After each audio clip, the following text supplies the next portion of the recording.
गांव की है। वहाँ एक विधवा औरत अपनी बेचारी बेटी के साथ रहा करती थी।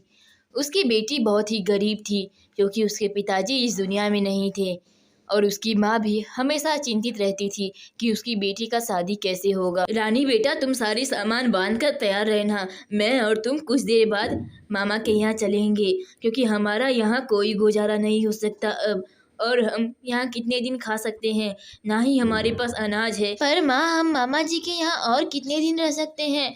हमें तो कुछ ही दिनों में वापस आना ही पड़ेगा क्योंकि उनके घरों में भी खर्चा होता होगा। वो हमें ज़्यादा दिन तक नहीं रख सकते हैं।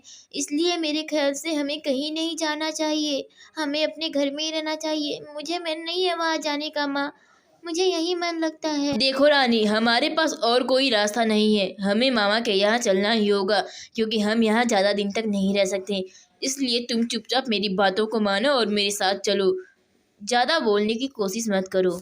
अरे मोहिनी, आई ही तो बता के आना चाहिए था। कम से कम बच्चों के लिए कुछ अच्छा जैसा खाना बनवा देता, टैक्सी भेज देता। अब ऐसे ही पैदल आने की क्या ज़रूरत थी? अरे नहीं भैया, मैं फालतू में आपको कष्ट क्यों देती।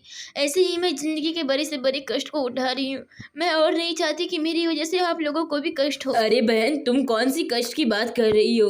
और ये बताने में कोई किसी का कष्ट थोड़ी सहता है। तुम मुझे बता देती तो मैं टैक्सी भेज देता। मेरे पति के मरने के बाद जिंदगी मुझे कष्ट ही दे रही है। हर काम अनर्थ के जैसा हो रहा है, बहुत अकेलापन सा लग रहा है। रात तो जैसे तैसे करके कट जाती है। उसके बाद सुबह होते हैं। सुबह होते ही दोनों माँ बेटी सो के उठ जाती है। माँ, क्या हम हमेशा यहीं रहेंगे? मामा ने रात में तुमसे क्या कहा इस बारे में? मैं सुन रही थी, थोड़ा थोड़ा मुझे याद है। रानी की बातों को सुनकर मोहिनी सोच में पड़ जाती है कि वह अपनी नन्ही सी बच्ची को क्या जवाब देगी और उसके मुंह से लगता है जैसे जुबान ही गायब हो गई हो। हाँ मेरी बच्ची, मामा ने कहा कि इनके बगल में मामा जी का और भी घर है, वे लोग वहाँ जाके रह लेंगे। माँ, मामा जी हम लोगों के साथ क्यों नहीं रह सकते? हमारे आने से उन्होंने अपनी घर चेंज क्यों कर दी?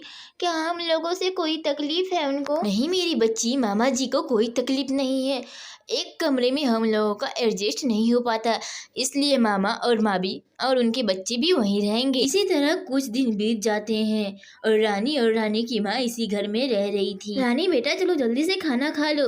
देखो मामी जी ने तुम्हारे लिए कितने अच्छे खाने भिजवाए हैं, नूडल्स और खीर है। क्या ये सच में मामी जी ने भिजवाया है? तब तो मैं खाकर जरूर टेस्ट करूंगी कि इसका टेस्ट कैसा है।